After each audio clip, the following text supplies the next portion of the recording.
So I'm here performing auto-regulator. So first is I already did checking the patient chart. I also explain it patient with my patient introduction, checking the patient's ID band, and also making sure the patient is comfortable, and also I wash my hands. So now I'm going to tell the patient that I also put up a signage which is a no smoking sign, and then because it might lead to combustion even though this one is non-flammable. And then I also told the patient that you will know it with its color and with that sticker or label oxygen, so that they will know it is oxygen. And then I will also tell the patient that this one is being put up in a rack because it will help to be maintained safe at all times. And I also bring a safety cap to make sure that every after patient's use, we will put a safety cap in place.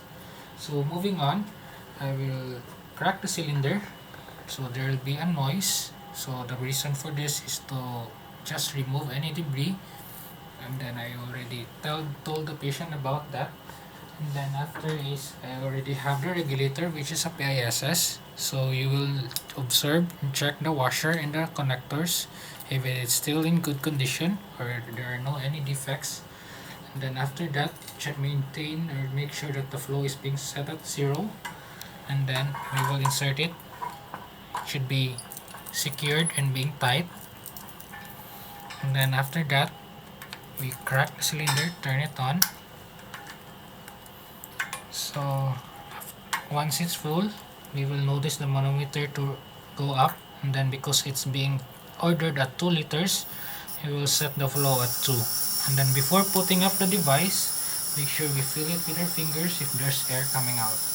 And then every time we do this, we make sure that we also tell the patient that they will prohibit children from playing this one.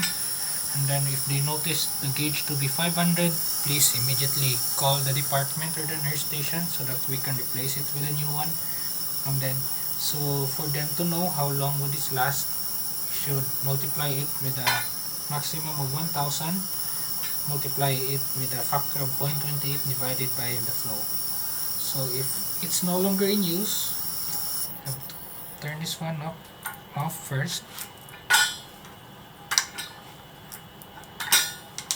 crack the cylinder, and then set a high flow so that this will lead to empty, and then remove it,